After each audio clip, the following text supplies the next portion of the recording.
जय मसीह की। आज हम लोग एक सटीक बाइबल अध्ययन करके एक कोर्स शुरू कर रहा है। आइए हम इस कोर्स को शुरू करने के पहले मिलकर प्रार्थना करें। Hallelujah hallelujah hallelujah. हमारे पिता तू जो स्वर्ग में है, आपको हम धन्यवाद देते हैं। तो अपने वचन को थोड़ा थोड़ा करके और फांदी फांदी से पौष्टिकताओं के द्वारा प्रभु हालेलुया तुम दिया है प्रभु। और अंतिम दिनों में अपने पुत्र के द्वारा पूरा पूरा हालेलुया तेरी आज्ञाएं हमको दे दिया प्रभु। आपको इसके लिए धन्यवाद देता हूँ प्रभु यीशु। आपको धन्यवाद देते हैं कि आपने ये बताया है कि हम पवित्र शास्त्र और परमेश्वर के सामर्थ्य को न जानने से फूल में पड़ता है। प्रभु वचन को सिखाने के लिए हमें पवित्र आत्मा को भी तूने दिया है, इसलिए भी आपको धन्यवाद देते हैं। हम आपसे आभारी है प्रभु।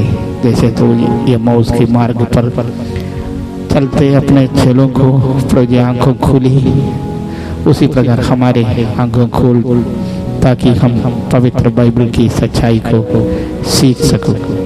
यीशु के नाम से मांगते हैं, आमीन। आइए हम आज बाइबल का अध्याय, पवित्र बाइबल का एक सटीक अध्याय के नाम से शुरू कर रहा है। कई लोग कहते हैं इतना बड़ा पुस्तक कैसे पढ़ सकेंगे, यह असंभव है, यह सत्य नहीं है। यह जरूर एक बड़ा किताब तो है, लेकिन कोई सर्वाधिक बिकाऊ किताबों से बेस्ट सेलर्स उसे बड़ा नहीं है। सचमुच में 80 घंटे के नीचे के समय से हमें बाइबल एक बार पूरा पढ़ सकता है। नया नियम में मात्र 275 पेज है अंग्रेजी में। हिंदी में मेरा बाइबल में केवल 363 पन्ने हैं। उसमें हर एक किताब का कुछ विशेषण 2-3 पन्ना में हर एक किताब का देता है और कुछ जनरल जानकारी बाइबल में का है वो देता है, इसलिए इतना ज़्यादा पन्ना है। तो एक सप्ताह में यदि आप 23 अध्याय पढ़ेगा तो एक साल में बाइबल एक बार पूरा आपको पढ़ सकता है। दूसरा शिकायत ये है कि पढ़ने से समझ में नहीं आता है, ना समझ में आता है इसलिए नींद आता है। ये शायद आप बाइबल पढ़ने के लिए ज़्यादा तैयारी करने से होता है। आप बाइबल पढ़ने के लिए एक निर्धारित समय रखता है, सारे काम समाप्त करके हाथ पाँव धोकर या नहाकर आप बाइबल पढ़ने के लिए बैठते हैं। यदि घर का काम समय पर शुरू नहीं कर सका है तो आप क्या करेंगे? समय पर बाइबल पढ़ने के लिए जल्दी जल्दी काम करेंगे। आपकी शरीर आराम चाहता है, तब आप आराम से बैठकर बाइबल पढ़ने लगता है, स्वाभाविक रूप से नींद आएगा। इसलिए शैतान को शिकायत करने से डांटने से नहीं होगा। मेरे पास कई लोग ऐसे विषय के लिए प्रार्थना करने के लिए आता है। तीसरा बात जो है, बाइबल को दूसरे साहित्य ग्रंथ के समान लेना है। बाइबल पत्रों, कविताएं, कहानियाँ, दर्शन, भविष्यवाणी, बुद्धि और ज्ञान और अन्य प्रकार के लेखन का संग्रह है। बाइबल पढ़ने और समझने का पहला कदम साहित्य का ये विभिन्न रूप के अनुसार पढ़ना है।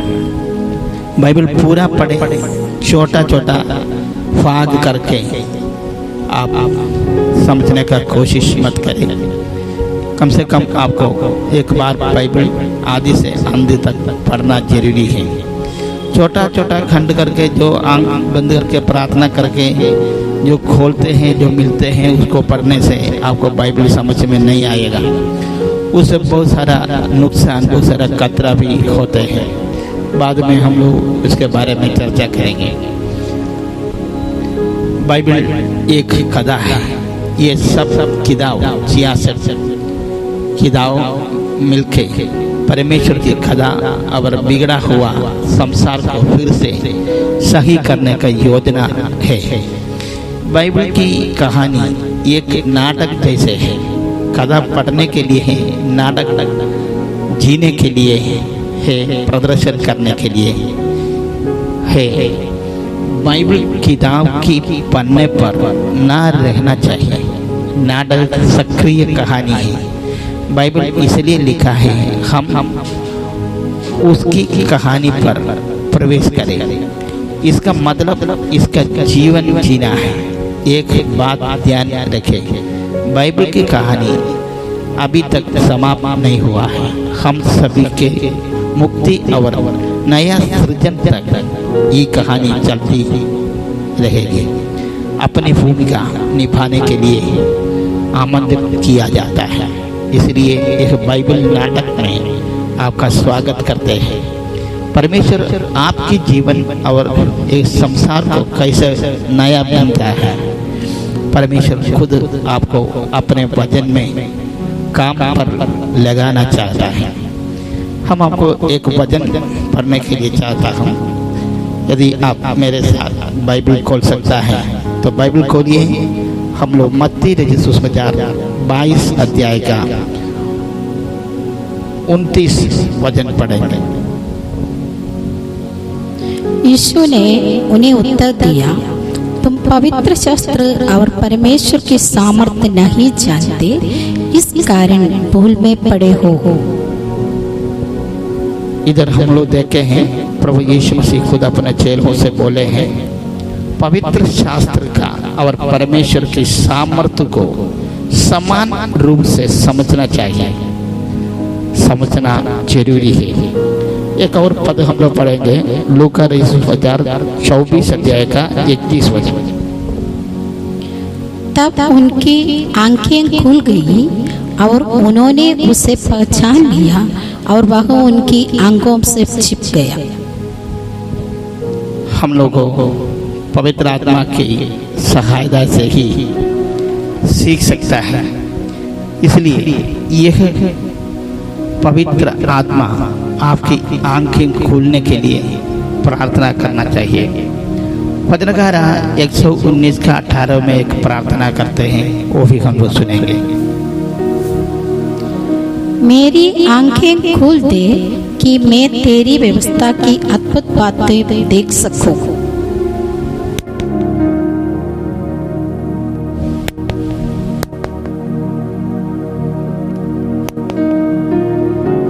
हेलो इधर भजनगारा कहता है, सीधे प्रार्थना में कहता है, मेरे आंखों खोल दे कि मैं तेरी व्यवस्था की, ये व्यवस्था जो कहता है बाइबल को दूसरा नाम है 119 भजन में 10 शब्द परमेश्वर का वचन के लिए इस्तेमाल किया है। इसमें से एक है व्यवस्था की। व्यवस्था की अद्भुत बातों को देखने के लिए हमारा आंख खोलना बहुत जरूरी है। इसी प्रकार हम लोग यूहन्ना रचित सुसमाचार उसका 14 अध्याय का 26 वचन भी पढ़ेंगे। परंतु सहायक अर्थात पवित्र आत्मा जिसे पिता और नाम से भेजेगा, वह तुम्हें सब बातें सिखाएगा और जो कुछ मैंने तुमसे कहा है वह सब तुम्हें स्मरण कराएगा। ये भी यीशु का वचन है। यीशु कहता है, पवित्र आत्मा जो मेरे नाम से भेजेगा, यीशु के नाम से पिता ने जो पवित्र आत्मा को भेजेगा, वो पवित्र आत्मा हमारा सहायक है। उसका नाम है सहायक है। हमको पढ़ने के लिए वो बहुत सारा सहायता करता है। वो उसको हम लोग सीखना चाहिए। और पहला यूहन्ना 2 का 27 में एक और जो बार जोर देकर पवित्र आत्मा की अभिषेक का जोर देकर यूहन्ना कहते हैं, वो भी हम लोग पढ़ेंगे। परंतु तुम्हारा वह अभिषेक जो उसकी ओर से किया गया तुम में बना रहता है और तुम्हें इसका प्रयोजन नहीं कि कोई तुम्हें सिखाए। इसका आप 8 वचन से पढ़ने से हमको पूरा इसी के बारे में विस्तार से लिखा हुआ है। जो अभिषेक हमको दिया है, हर विश्वासी को यीशु मसीह अभिषेक दिए हैं, पवित्र आत्मा का अभिषेक। जिसको पवित्र आत्मा की अभिषेक मिला है, सबको मिलता है, जो विश्वास करने वालों सबको मिलता है, वो हमें बना रहता है। पुराना नियम का समय के समान आता जाता नहीं रहता है, वो हमें बने रहता है। बने रहता है तो क्या है, दूसरा कोई हमें सिखाने का प्रयोजन नहीं है, उसका कोई भी ज़रूरत नहीं है, क्योंकि ये अभिषेक हम पर है, वो हमें सिखाएगा। इसलिए आप बाइबल खुद पढ़ सकते हैं। मेरा एक बाइबल अध्याय है, कभी आपको पवित्र आत्मा से सीखा जाने का विकल्प नहीं है। एक बार मैंने आपसे बताता हूँ, आपको बाइबल पवित्र आत्मा का सहारा से आपको पढ़ना चाहिए। मेरा ये अध्याय पवित्र आत्मा से सीखने का विकल्प नहीं है। मैं इसलिए पढ़ाने का कोशिश करता हूँ कि अपने झुंड का मैं रखवाली कर सकूं। यह मेरी जिम्मेवारी है, मुझे लेखा देना पड़ेगा। मेरी कलीसिया विरोधियों ने बंद किया है, इस मौके का फायदा उठाने वाले विश्वासियों को गलत शिक्षा दे रहा है। मैं तो बोला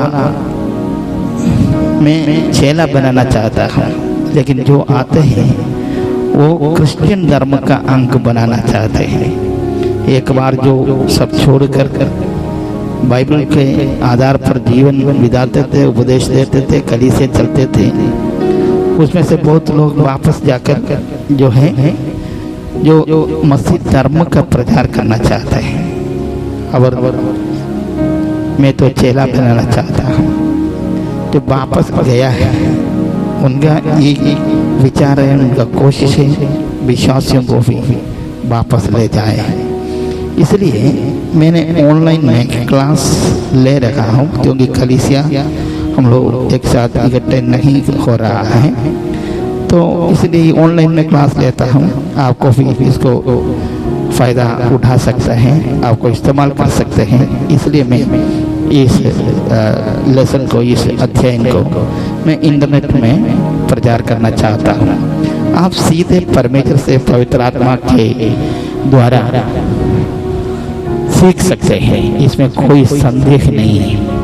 प्राथमिकता हम पवित्र आत्मा को देना है, पवित्र आत्मा को से सीखने के लिए देना है। और फिर आप शायद पूछ सकते हैं, तो आप क्यों पढ़ाते हैं? इसका जवाब में एक वचन पढ़कर मैं आगे बढ़ना चाहूँगा। ये फिर से पत्री 4 अध्याय का 11 वचन।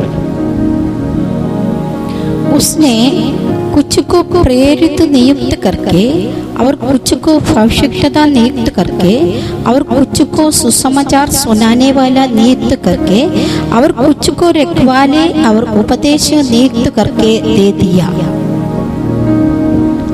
इधर परमेश्वर ने, पवित्र आत्मा ने जो कलीसिया का सेवक गण को जो दिया है, उसमें एक है उपदेश देने वाला, माने पढ़ाने वाला, टीचर्स। इंग्लिश में टीचर्स लिखा है। तो मैं एक टीचर हूँ, परमेश्वर से नियुक्त किया हुआ टीचर हूँ। इसलिए मैं चाहता हूँ आपको बाइबल पढ़ाए, लेकिन मैं फिर से कहता हूँ ये पवित्र आत्मा से सीखने का विकल्प नहीं है। पवित्र आत्मा के द्वारा आपको सीख सकता है।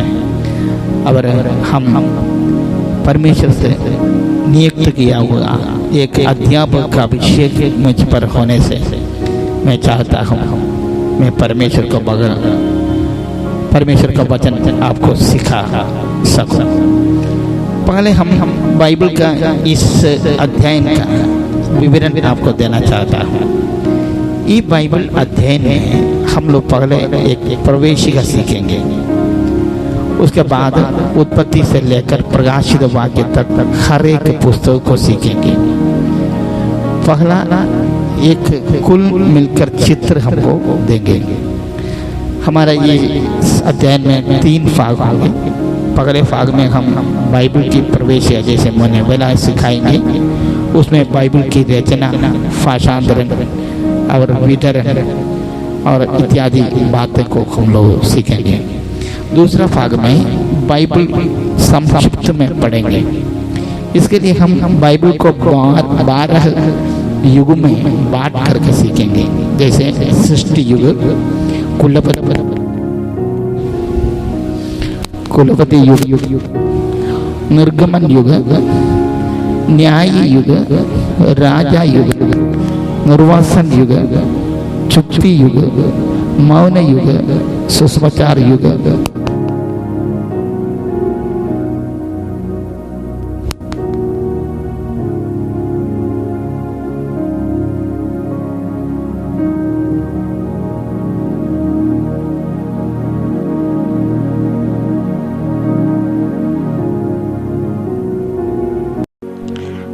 चुप्पी युग या मौन युग, उसके बाद सुसमाचार युग, और उसके बाद कलीसिया युग,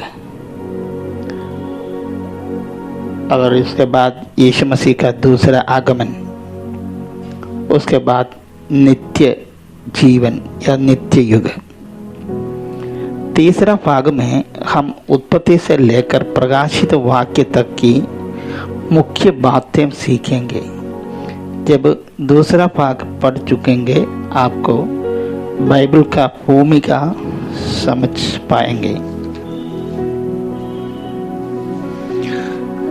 अभी हम बाइबल का प्रवेशिका में प्रवेश कर रहा है। बाइबल है क्या? बाइबल प्रकट किया गया लिखा हुआ परमेश्वर की इच्छा की प्रदर्शन है। बाइबल शब्द स्क्रॉल करके एक शब्द से निकले हैं। पुराने जमाने में जब कागज की खोज नहीं हुआ था, चमड़े में कील से लिखा करते थे, उसको सूखा करके लपेट करके रखते थे और खोलकर पढ़ते थे। उसको बिब्लिया कहते थे। इस शब्द से बाइबल शब्द आया है। बाइबल एक कालजयी टाइमलेस पुस्तक है, युग युग से बरकरार है, काल या समय को पार करके आए हैं, सब युग में प्रबल है और सब युग में प्रयोजन है। बाइबल की लेखक, बाइबल के लेखक कौन है? पवित्र आत्मा है।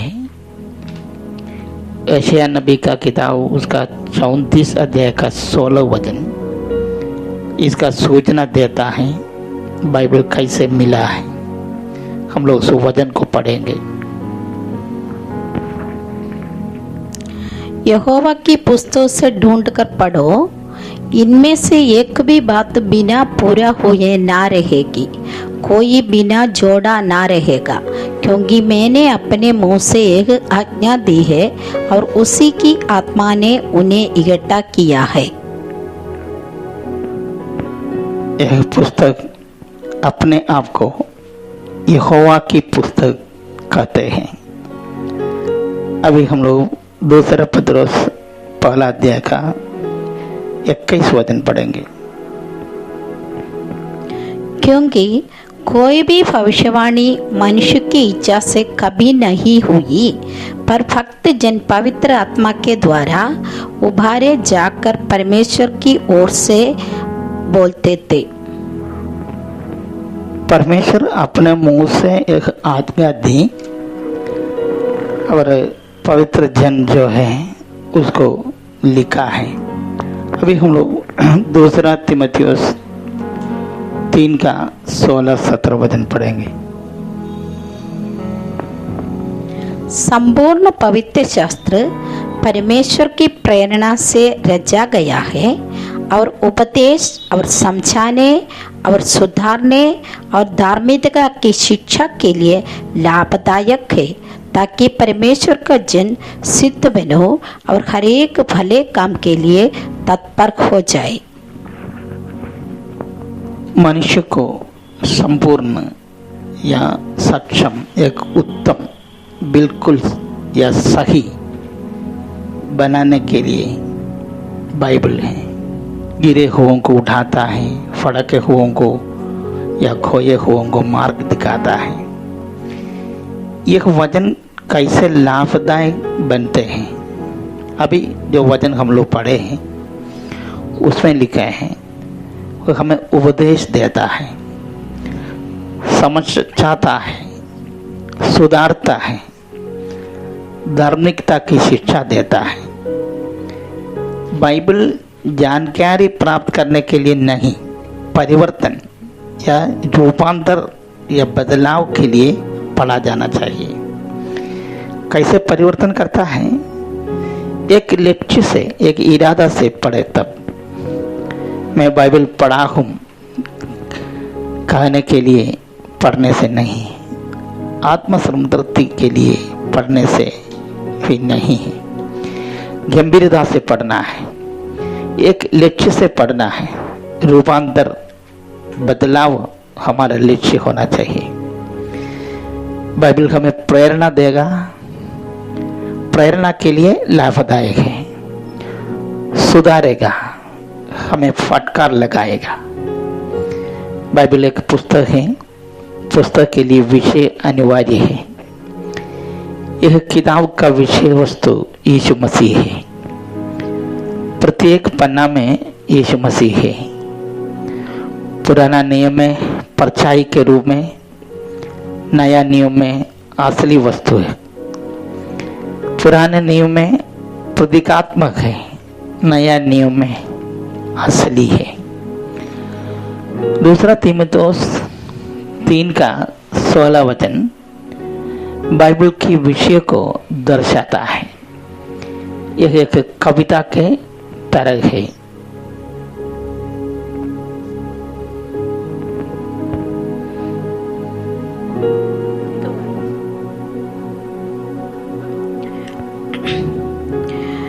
संपूर्ण पवित्र शास्त्र परमेश्वर की प्रेरणा से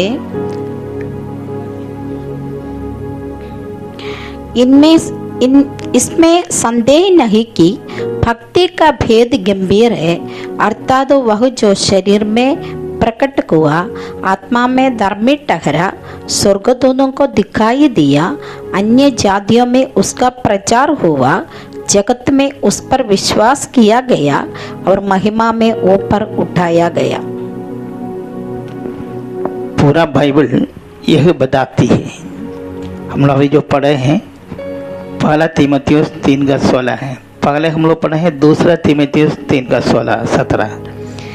ये जो है पहला तीमुथियुस का, ये एक कविता के रूप में बाइबल का निचोड़ दिया हुआ है। पूरा बाइबल ये बताती है क्या है, वह यीशु मसीह है, वह जो शरीर में प्रकट हुआ, आत्मा में धर्मी ठहराया, स्वर्गदूतों को दिखाई दिया, अन्य जातियों में उसका प्रचार हुआ, जगत में उस पर विश्वास किया गया और महिमा में ऊपर उठाया गया। पवित्र आत्मा का काम है ये। 2000 से अधिक बार यहोवा बोला, यहोवा बात किया करके लिखा है। परमेश्वर ने बोला, लेखक लिखे। भविष्यवक्ता जो सुना सब यीशु के बारे में था। यह बाइबल जो है कि किताब कहा जाता है, लेकिन बाइबल एक किताब से बढ़कर एक पुस्तकालय है, क्योंकि इसमें 66 किताब का एक संग्रह है। सबसे बड़ा खूबी लेखक अभी भी जिंदा है, पवित्र आत्मा है इसका लेखक, पहले मैंने बताया है। पहला किताब और अंतिम किताब के बीच में 1600 साल का समय का दूरी है। पहला किताब BC 1500 में लिखा है, अंतिम किताब AD 100 में लिखा है। 1500 और 100 हम जोड़ेंगे तो 1600 मिलता है। लेकिन पहले किताब में जो प्रारंभ हुआ है, अंतिम किताब में समाप्त होता है। जब उत्पत्ति का किताब हम लोग पढ़ेंगे तब इससे आदि की चर्चा करेंगे। यदि ऐसा हो तो इसके पीछे काम किया एक ही आत्मा होगा, उसकी मुख बोला, उसकी आत्मा इकट्ठा किया। 1600 साल के दौरान में 40 लेखक हैं, 66 पुस्तक हैं। सब लेखक का नाम पता नहीं है। कोई चरवाहे थे, कोई राजा थे, कोई राजकुमार थे, कोई बुद्धिजीवी थे, भविष्यवक्ता थे, मछुए थे। इस प्रकार जीवन का हर स्तर का लोग लेखकों में आता है। इसलिए कोई आम आदमी इसको पढ़ सकता है, समझ सकता है। इतना सरल है, उतना ही गहरी है। एक किताब को खोजबीन करके, पढ़ाई करके PhD लेने वाला लोगों की संख्या अगणित है। आज भी सबसे ज़्यादा पाठकों का किताब, सबसे ज़्यादा बिकने वाला किताब, सबसे ज़्यादा अनुवाद किया जाने वाला किताब, सबसे अधिक आलोचना किए जाने वाला किताब बाइबल है। ये जिंदा किताब है। ऐसे ऐसे बहुत विशेषताएं इस किताब को है। सबसे बड़ा खूबी यह है कि इसका लेखक अभी भी जिंदा है, हमारे साथ है, पवित्र आत्मा। कोई लेखक के मृत्यु के बाद उसका किताब के व्याख्या हम अटकलबाजी या कल्पना करके करते हैं, हम अपने अनुमान लगाते हैं।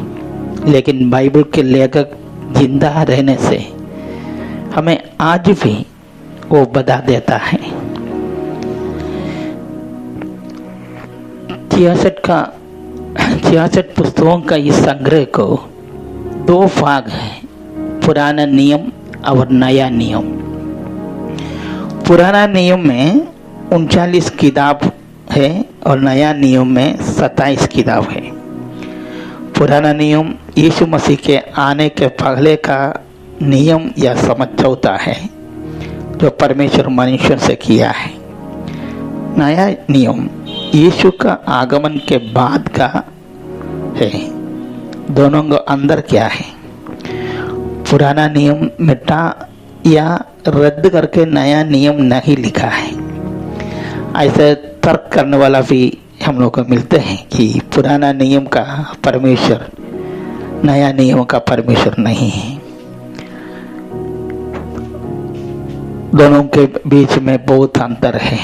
यह गलत विचार है। कुछ लोग कहते हैं पुराना नियम नहीं पढ़ना चाहिए, यह भी गलत है। हमें केवल नया नियम नहीं, पुराना नियम भी पढ़ना है। पुराना नियम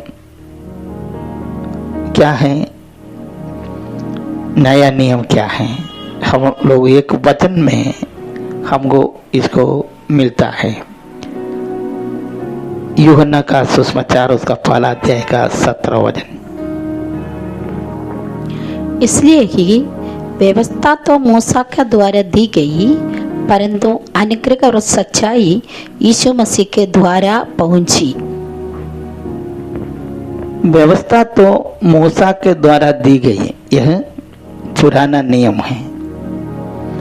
व्यवस्था तो मूसा के द्वारा दी गई, ये पुराना नियम है। नया नियम क्या है? नया नियम पुराना नियम बिफोर क्राइस्ट है। नया नियम इस वचन का दूसरा भाग कहता है, परंतु अनुग्रह और सच्चाई यीशु मसीह के द्वारा पहुंची। पुराना नियम कानून का व्यवस्था है, कानून की तरह से बांधा हुआ है। व्यवस्था मुख्य रूप से 10 आज्ञाएं है। प्रकट किया गया परमेश्वर का इच्छा है। आदम और हवा के लिए लिखित नियम नहीं थे, लेकिन मौखिक नियम था। बोला है नहीं खाना है। नूह से बोला है जहाज बनना है, नियम है। जहाज में प्रवेश करना है, यह भी एक नियम है। लेखकों में से एक मूसा है। पुराना नियम का मुख्य लेखक मूसा है। लेकिन